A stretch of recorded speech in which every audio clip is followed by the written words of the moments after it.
indeed. Okay, so we have before us the agenda. Has the agenda been posted? It has, and certified by the clerk. There was an adjustment to agenda item 6 that was sent after the agenda went out. When we get to that item, it was a small change. Other than that, Mr. Chair, we're good to go. Okay, the agenda is before the board. There's a motion second. Any discussion, any objection? Without objection, the agenda is approved by unanimous vote. To item 9, Beacon Coastal Study. Yeah, thank you, Mr. Chair. We're lucky to have U.S. Geological Services. Dan Hoover is with us. He gave a presentation to us a number of meetings back. We asked Mr. Hoover to come after the recent floods and sediments onto the beach, just a general overview of what the U.S. Geological Survey has been able to determine in the last few months. Yeah, thanks for the invite. As you mentioned, I was here May of last year to give you an overview on everything we've been doing in the Santa Barbara Littoral Cell since 2005. This won't touch on the big stuff. This is more focused on what we did after the fires and after the mud flows. So I'm happy to talk about all the other stuff offline. These are just a few pictures. We've got lots and lots of pictures. This was sent to me by the State Park staff down in front of Carpentry Creek. A lot of debris came out there. Next one. This was an interesting one to me when I was surveying on the beach in Montecito. I thought somebody had illegally paved in front of their property. As I was marching along the beach there, it went from sand to hard pan, and that's actually a mud layer that's several inches thick that was caked along, and the tip-off was the footprints that I saw in it as I came down there, and that was around Oak Creek mouth. Before you leave that, I mean, you just got my curiosity raised here. The mud layer, is that a result of silt from the creek, or how did that mud layer get there? Yeah, presumably that was the mud flows coming out. What didn't come down into the neighborhoods, some of it came out through the creeks. We have no idea how much, but obviously enough to raise the creek level and deposit on the beaches around these creek mouths to a pretty significant extent. And this is what was left. And this was 2.5 months later. Wow. Thanks. Yeah, so next one. This is Arroyo Paradon over by Santa Claus Lane. We were a little surprised to see a lot of debris and stuff on the beach there because that's a little bit south of the main impact area. And the next one. This is off Rincon Creek. This was kind of a surprise too. This was to the south. We were down there finishing our Carpinteria survey, and there was a lot of sand there on the beach. And these boulders out in the lineup there that the surfers, pretty much every single one I talked to was complaining about this, that they're now a hazard in the surf zone.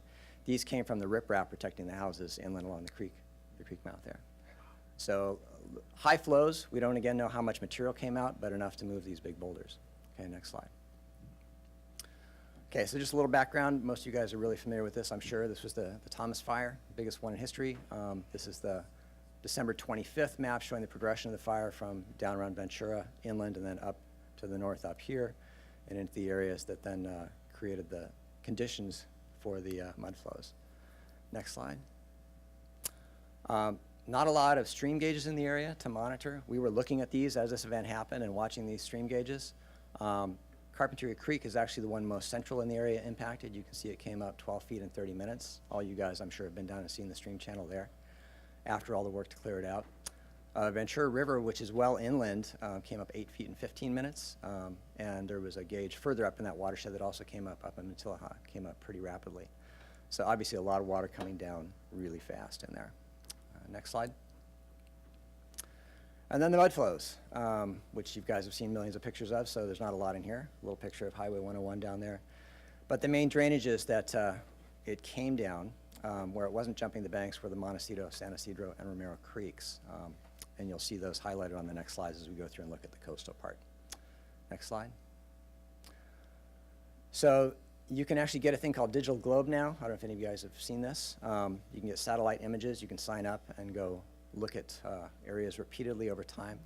So we'll just flip through these. This is December 26th. This is after the fires. And you can see the stream mouths tagged there.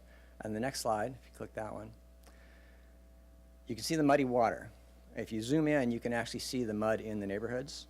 You can't see it here, but if you want to go and analyze, you can use these to actually go in and look at where things, where mud accumulated. And then we'll flip through these over time and look forward. Next slide. 111, still muddy. Next slide. 112, starting to clear out a little bit. Next slide. 228, pretty clear. This is when we brought our big boat down and did some detailed surveys off of that area and off of Loon Point. Pretty good conditions. Next slide. 327, this is when we were here to do our surveys, our spring surveys, and there had been another rain event about a week before that, so the water got muddy again as more stuff was getting flushed out. Next slide. And then this is almost the most recent one. Things are looking pretty good these days in June. Next slide. So this is just an outline of the stuff that we've been doing since the mud flows. All of our normal stuff, but we've added some things. I'll talk about these each more in a little detail in the following slides, so I won't go into a lot of detail here. Added some big boat surveys, did our regular surveys with added lines in areas that look like they might have been impacted by the mud flows. And then the bottom two items there, the cliff erosion and the groundwater stuff, are larger scale projects that have been ongoing that are relevant to your region that we've got some results on. Next slide. All right, so this will highlight where we've actually added stuff. So you've seen this slide before. This is our overall survey area in the littoral cell. These white boxes are our normal focus areas. We added a new one here, the red one in Montecito in the spring. That's where the big boat surveys happen and where we added a bunch of jet ski bathymetry work and some beach topography work to look at the actual areas where the material is coming out of the creeks. And we also added where the red stars are here, up in Goleta, where the nourishment happened on the beach there. We did a little extra surveying off the beach there to make sure we can track that material.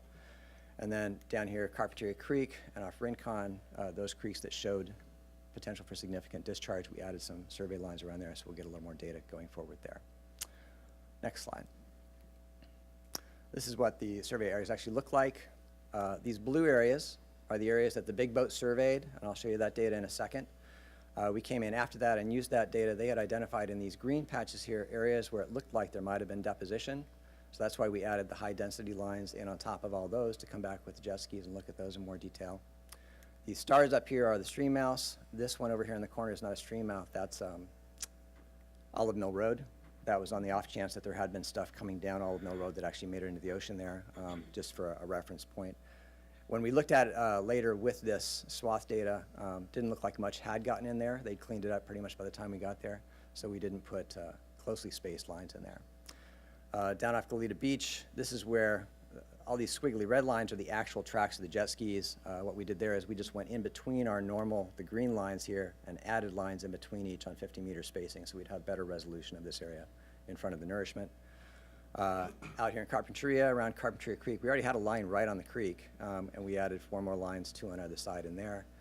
Rincon Creek here we added, and then Dave Hubbard, who we work with at UCSB, had been down surveying and seen some material off the culverts down here, so we added some lines off the culverts here. Although, to be honest, by the time we get that far down, these watersheds are pretty small, and we don't expect a lot of material to be coming out of those areas. There's also a couple further south there we didn't get to in this survey, but we expected to see most of the action up here in this area. Next slide.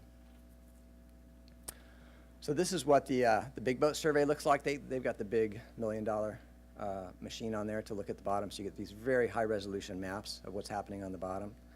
And the actual reason they went there was really to look for what they call hyperpycnal flows, high density flows that actually would have moved a significant distance offshore and deposited and created what they've seen before in some of the sort of geologic maps in the area, these lobes of sediment that can appear out at significant distances offshore. This material, if it arrives rapidly, it can travel very rapidly underwater and just sort of, it's almost like an avalanche moving offshore. And it creates these features that they'd seen some in these areas, which is why they came back to these areas. And it's reasonable to think that that happens for sure, given the topography and the drainage, and they wanted to see whether it had possibly happened this time. I would say from the preliminary data, it doesn't look like we saw that volume of material. It is hard to detect because even the geologic scale ones, you're typically looking at maybe a half-meter thickness of a feature out there, which is a little hard to detect. That's not very big, but the equipment is pretty good. So they were looking for that, didn't necessarily see it, but in the process they got us very good high-resolution maps at the bottom here. They also did some video surveys. The idea was to look for the actual material, but it was still so turbid when they were there that they couldn't see the bottom, so that didn't work. And they collected a bunch of sediment samples from various areas, primarily in what they hoped were the deposition areas. I don't have those data. If you want to contact me about those later, I can direct you to the people who have them, and we can follow up with that. Now, this is an auxiliary product we can get from the big boat work. This is backscatter. This is basically the intensity of the sound return coming off the bottom. It is not quantitative, but it gives you some indication of possibly what you're looking at, and using this in conjunction with the bathymetry and other data sediment samples, you can get some information. So typically, the bright white areas are strong returns. Often that's bedrock. Sometimes it's a rough bottom where it's scattering the return, so it's bright. The dark stuff is a weak return, probably mud. So you can see off the stream mouse in here, there's some areas here that may be mud, maybe mud, maybe mud here. They match up with the locations of the stream mouse. Not a lot happening down off Loon Point. There is a little drainage right here, but it doesn't drain a lot of area. I'll show you a picture later where there is evidence of some activity there, but we don't see a lot in the actual backscatter. Then what was really actually interesting to the guy who processes this was actually these light white areas here, these bright areas here, which we're not sure what they are, but they look like real features, and his thought was they may be sand, because sand can be a little more reflective than the other bottom materials. So we'll see what happens with the sediment samples on that, but we're still working with this data set. All right, next slide. So the jet ski bathymetry, we survey, it's a single beam system, so we survey along preset lines. That's all these lines I showed you before along here. So this is what happens when I take all that data, combine it together into a point cloud, and then generate a surface from it, which is what this colored surface is here. So what we're doing now is we're comparing this surface from the jet skis to the surface that the big boat got in this area and this area. And there's a little offset I'm still trying to figure out what is, what's up with that. It's about 15 centimeters. But that's going to allow us to see if there was any change between our survey and their survey. And then that'll give us the baseline for future surveys to go in and look for change. If there was material that came out in these areas, we should see it start to move away in subsequent surveys this fall, next spring as we go forward. As I said, we also collected additional data off Goleta Beach and Carpinteria Creek to look for changes there. I have not actually processed that to look for the changes yet, so that's pending. I mentioned earlier that to one of your colleagues here that doing the beach work is the easiest part. You know, we survey the beaches, and it's pretty easy for us to pull out the shorelines. So we were able to update the shorelines to the most recent survey, which was this last spring. So this is the cycle we've seen regionally, up and down. You see a spring and fall change. Usually in the spring, after the winter, the beaches have retreated, and in the summer, they move out. So by fall, they're wider. This red area is new since you last saw this, and what's noteworthy here is there has been some recovery. We saw the El Nino crash here, and then we saw some movement around in here, and we had some storms. And we have seen some recovery, some upward movement here. In the Santa Barbara, the green here, it had stayed down, and then it came up as expected last fall, but then it didn't go down this spring, which is highly unusual. In fact, this little bar down here, this is the erosion anomaly percent. What percent of the erosion did we see this winter compared to the previous winter? And this one is actually at minus 101%. So that means it went positive. This is not due to the nourishment. I've taken the nourishment effect out of this. It's not due to Montecito, because Montecito isn't in this time series because it's the first time we surveyed it. It's more likely that what we're seeing down here is this decrease in wave energy and erosion simply allowed more sand to migrate back up onto the beaches. And it's been hammered for so many years that there probably has been some sand stored offshore. Don't hold me to that. You know, we haven't figured it out yet.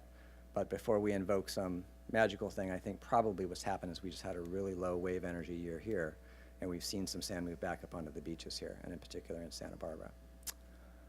Next slide. So this updates another slide you saw last May. This is the Goleta area here. Here's the Goleta Pier. This is the area that's been armored and then was nourished. This blue line here is the most recent contour here, and you can see the bulge out here where the nourishment has pushed it out a bit. It's still quite a ways back, nowhere near where it's been historically. And it's worth noting that over here along the bluffs, you can see the purple line was the previous fall, and then it retreated as expected to this blue line in the spring. So the behavior over here is more what you'd expect in a normal winter. But out here, it's been pushed out a little bit by the nourishment. We'll see how that evolves over time. I'll also just, the photographs here, these photographs were in the previous one. That was the scarping, the bluffs here. This was spring 2018, and this is what it looks like in 2016, and then spring 2018. It looks like a normal beach. It's not as wide as it's been historically. So, next slide. Okay, so this is John Warwick stuff. I mentioned this last time. We've got an airplane that he flies with cameras and GPS gear that allows him to basically generate three-dimensional surfaces from successive photographs of an area. This is not a 3D image, but this is the area in Potero that I mentioned here. First of all, we've got reference flights. The last full reference flight was last March. Then right after the fire in December, he did fly just the Rincon to Ventura stretch. And then after the floods, we came in and did a full flight, and we did some extra coverage that I'll show you of the areas that likely contributed to the mud flows. And then coincident with our spring survey, he did another flight on March 29th, so we can compare his data to ours on the beaches. So this was kind of interesting. This is Potero here.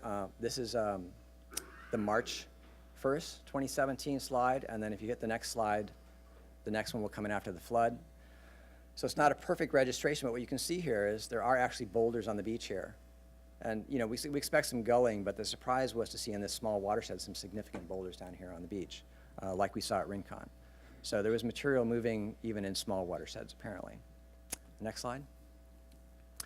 Now these are true 3D images generated from his work in here. This is the extra coverage. He had our guy fly in the burn area here.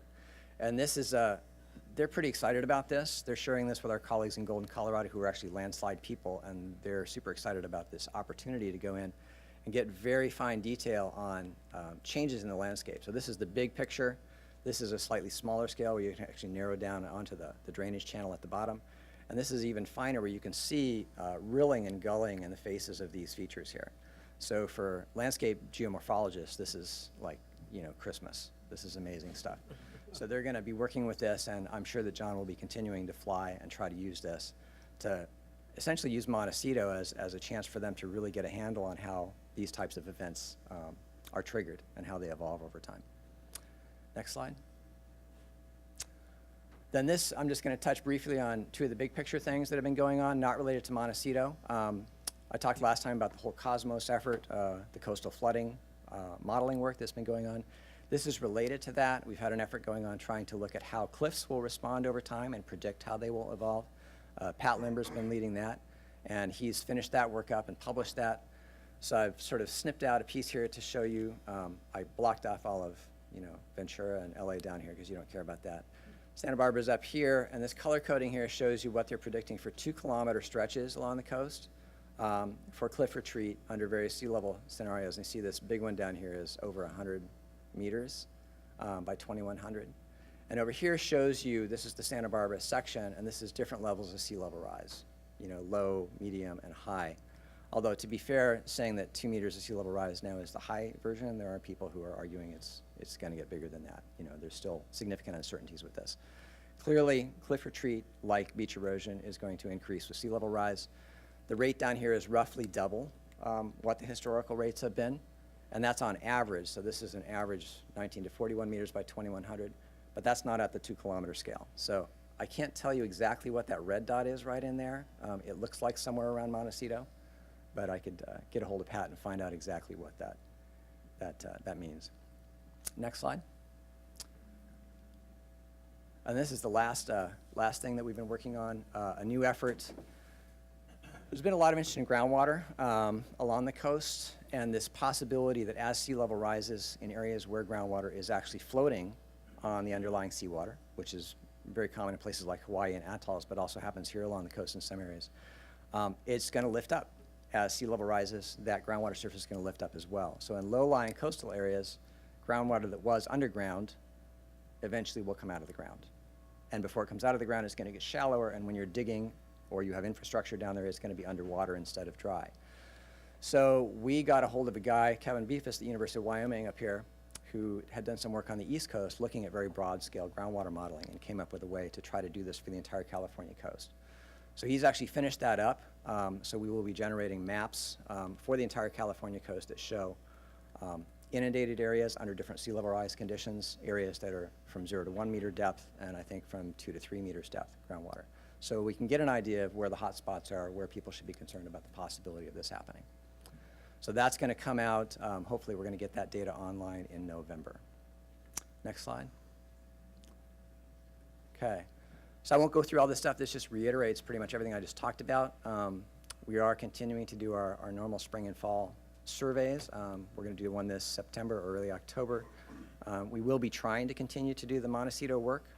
This last spring, we actually Did not do part of the Rincon surveys so that we were able to have time to do the Montecito bathymetric surveys. We don't normally do bathymetric surveys in the spring. We'll see how long we're able to continue to do that. All of this work is basically bootlegged because we're interested in the process and trying to understand what's going on. So we'll continue to try to do that. We don't have an exact plan for that, but in talking to people here before the meeting, obviously there's a lot of interest in this on your end as well as our end, so we will be trying to continue these surveys.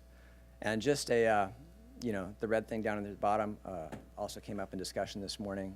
I mentioned this last May. Pretty much the consensus of the climate change models is that we're going to have more droughts, which all of you I'm sure already know.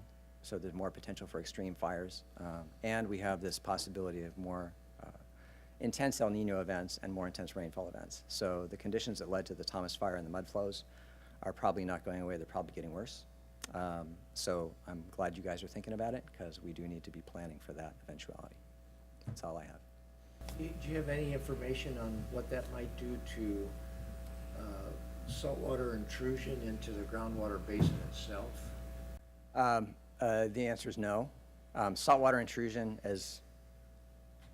if you're asking the question, you're probably familiar with how difficult it is to work with saltwater intrusion. And that is probably the most common question we get when groundwater comes up. To do saltwater intrusion work, you really need to do a local model to really understand the local geology and the local hydrology. And that is expensive and difficult, and even then, the results are a little sketchy. So there are people that do it. We're not trying to do that with this. This is more just looking at that possibility of the groundwater coming out of the ground. That issue would be of great interest to not only the city, but our local water agency as well. Is that at a level where you could do a presentation to the local agencies on what that kind of a projection means? That will be coming out in November because this is time to come out with the next phase of the Cosmos coastal modeling work to come out in conjunction with that. So I would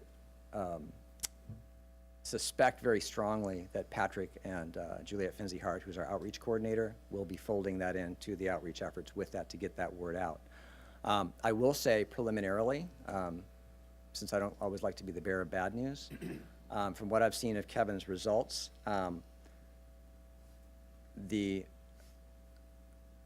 areas where it's likely to be a serious issue are pretty restricted. There are significant uncertainties with that, but it depends on the local geology. So obviously we pick an example that is splashy and makes a good picture. Hopefully there won't be a lot of issues at your house or places that are immediately of concern here, but that data should be coming out in November. Well, whenever that's ready, I'm sure that we'd like to have a presentation on that. Sure. I know we've got some issues, with our friends at the city of Oxnard. We share the wastewater treatment plant, which is right on the coast. I mean, in our county is all over the state. We're looking at water management plans. There's questions of how much upper aquifer water we can use. Is that available? If it's going to be displaced, as Mr. Bennett's question, seawater intrusion is always an issue with us. If we're going to have artesian flooding, Yeah. I mean, that's an issue as well. So we've got a lot of very specific local issues, and you put that map up there, so you open the door. I think that's And actually the point of the map. whenever that's ready, Yeah. we'd very much like to have a local presentation on Yeah, that. we'll keep you in the loop. And that really is the point of this, is to focus those other efforts, is to say, if you need to go in and do a detailed groundwater model to look at intrusion or the possibility of effects, a lot of these areas, particularly for this issue, in my opinion, are not that expensive to go get the data to really resolve whether there is an issue or not. You can put in some very simple groundwater monitoring wells that are just looking at water level. You're not even doing water quality. I've always been hopeful in a way that a lot of the agencies that deal with construction in cities would have this data somewhere because people have been out there digging foundations and have some idea where the water table is. But there's no way for us to aggregate that data. But if this focuses a city or a region to where they say, hey, we think there might be an issue here, let's go collect the data on our own, then that will hopefully trigger that. So I just have a question on how closely you're looking at the value of the nourishment, and if you, in the course of looking at all the topography, if you've seen any other places along the south coast that would have as much or close to as much benefit vis-a-vis nourishment other than Goleta Beach. You know, that's one thing the county is trying to wrestle with, is maybe, you know, if there's an emergency, either have a shared burden or have other alternatives. And anything in your course of work that encounters that, or that I would have makes to you say, have guesses along those yeah, lines? you know, off the top of my head, I would say no. You know, obviously with all the caveats that I'm not going back and looking at the data, but obviously Goleta Beach has been such an outlier. It was that spring 2014 storm that came in there and just tore the beach out. You know, it put sailboats on the beach. It, you know, went in through the restaurant at the base of the pier. And we were there right before and right after that, surveying the beach. And that was really unusual, just that the direction of that wave event coming in was highly unusual. Doesn't mean it's not going to happen again, but the effects have been long-lasting there.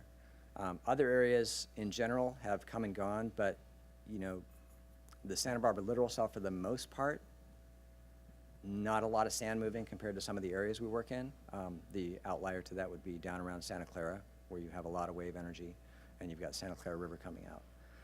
That area is just extremely dynamic because of the river. So if we get a flood, we get a delta like we did in 2004, and then it erodes away, and then the waves come in and attack. And, you know, a couple years ago, there was erosion right up to the parking lot there almost. I almost couldn't drive south to do our surveys. So when you mention that, that's the first thing that pops to mind, but that is such a dynamic area with the river right there that, I mean, I think that's the nature of the beast there. Probably the best thing to do is, if you really want to know, would be actually go back and look through the data and see if there are areas. But off the top of my head, I guess the answer would be no. Yeah. Member, Thank you. There was one slide, I maybe should have interrupted at the time, but it was a slide of Goleta Beach, and it had a lot of red vertical lines. Mhm. Can you just explain what that represented? The red lines were showing the actual path of the jet ski where we surveyed. So what we normally do is we survey, yeah, if you just keep going back, it's quite a ways. Keep going, keep going. Yeah. Keep going. member, Oh, There you go. There it is, right there. Yeah, so go forward more. Right there. Yeah. So the blue lines are where we're trying to survey. So we try to survey along the same line each time, because the echo sounder is just like a straight laser beam that goes to the bottom. So what we try to do is survey exactly on the same line each time, so we can compare from survey to survey if there's changing along that line. What we did in this case was, because we knew there was this extra material on the beach, is we just added a line. We looked on the computer and said, we're going to drive 50 meters off of that previous line. And then we filled in those red lines in between there. So we have more data density, more coverage. So when I turn that into the same kind of three-dimensional map that you saw from Montecito, it'll actually make sense. Instead of interpolating 100 meters across from line to line, I'm going 50 meters, which is a little more reasonable for that. Okay. Yeah. We have had nourishment, you know, which we typically understand as being something positive and good that we've either taken from Goleta Slough or East Beach or other riverbeds. This wasn't, I wouldn't necessarily say that this would be, that the definition of nourishment would apply to what happened in this event.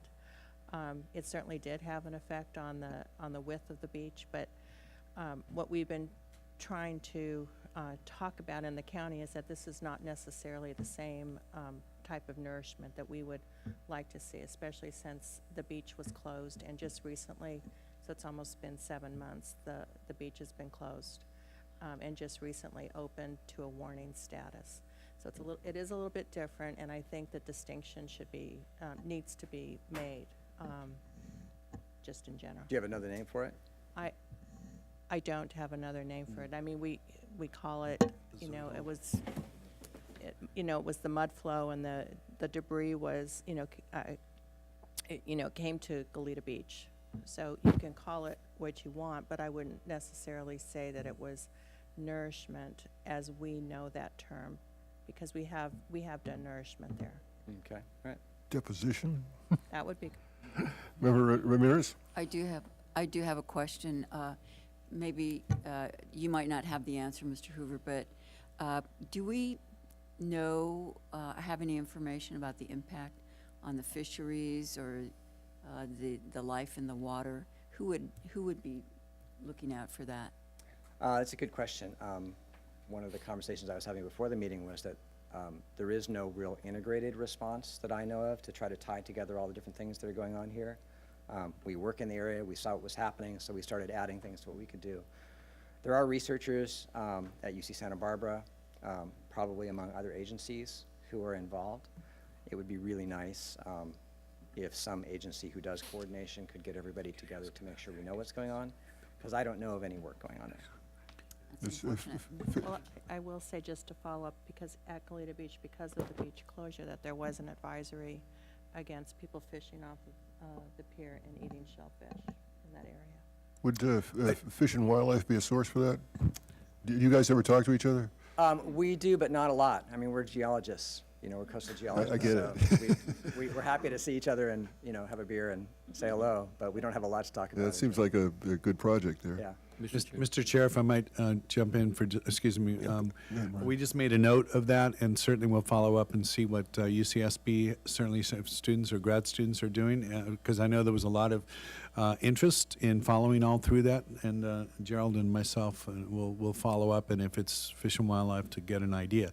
Certainly one of the components of permitting and things along that is how does it affect, how much sediments are going to be put on when we're going for a permit, and not, as I would say, an episodal emergency, whatever that word becomes. That's a little different, certainly, but in a permit process, we have to take that into account. So we'll find out, because it's something we're going to have to do in SICBIP, and something we should be aware of also as we go forward, especially at the bottom of the slide saying there's a good chance we're going to have more of these in the future. So, thank you. I'm sorry, Mr. The Chair. question I had was, and you probably mentioned it, how much material came down, ton-wise? Any I ideas? wish we knew. Yeah, I mean, the only actual good estimate that I know of is about the 100,000 cubic yards that was sitting on Highway 101. So more than that, I've heard a number of 1 million cubic yards put out that I think came from the county, but I haven't been able to track it back to any real agency. That's a and tremendous maybe- amount, millions of. It's very difficult to know because, we see the big boulders down at the base of the stream mouths, but we don't know the composition or the total volume of material that came out that carried those boulders. We don't know if they came from, half a mile upstream, or they came from the riprap wall right at the mouth of the stream, like they did in Rincon, probably. And in a mud flow situation, it's a really interesting, scientifically, problem, because you've created this very viscous, thick material that's actually very efficient at moving heavy objects, which we saw, moving cars and houses and things. But the nature of the material is just completely unknown. And the mud goes out and disperses. The heavier stuff drops closer. That's what we're hopefully looking for here, is the heavier material. But for us, there are some bathymetry data from 2009 and 2006 in the area. We're not sure how good they are. So the data we just collected, may be our best baseline for looking at future changes. So we're kind of a little late to the game, but hopefully we're going to see stuff continue to move. And in the future, when it rains again, More will come in. more will come in Yeah, too. so that's another issue, is that there's a lot stored in the watershed that still is working its way down.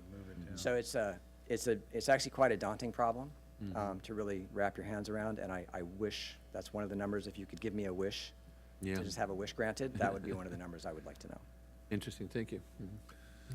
And certainly for the members in Ventura County, south of those areas, the question is, having this amount of sediments over the next 5, 10 years, 15 years, to make its way down the coastline and be able to, certainly in an El Nino winter, a lot of that sediment's getting pushed up on the beach and being utilized as both for beach and certainly protection as it works down, is certainly probably one of the only benefits that's come out of all of this. So. Yeah, I mean, I think that's a good point, because this is how the system works.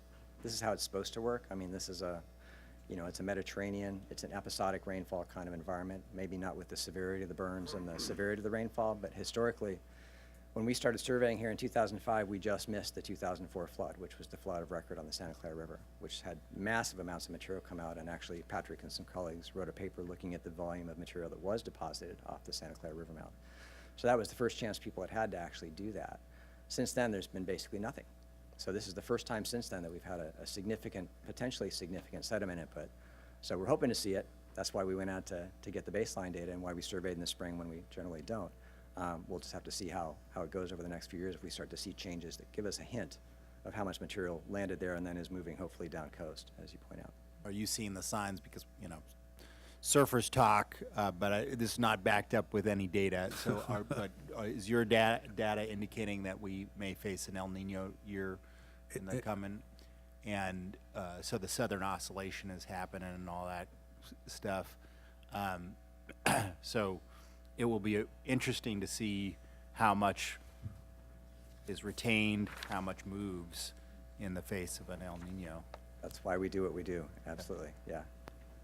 I did want to say, they are going to come out at the end of September and make, it is trending that way right now. National Weather Service has certainly been tracking it, and they're going to come out the end of September with some final, as final as they can, policy in regards to possibly what we can expect this winter. But it's definitely trending toward an El Nino winter as we look at it now. But it's been doing that over the last 3 to 5 years and backed off. We'll see. And they usually, like I said, late September, October, they make that decision. So, Okay, anything else on this item? Thank you, sir. Thank you. And with that, this will flow, so to speak.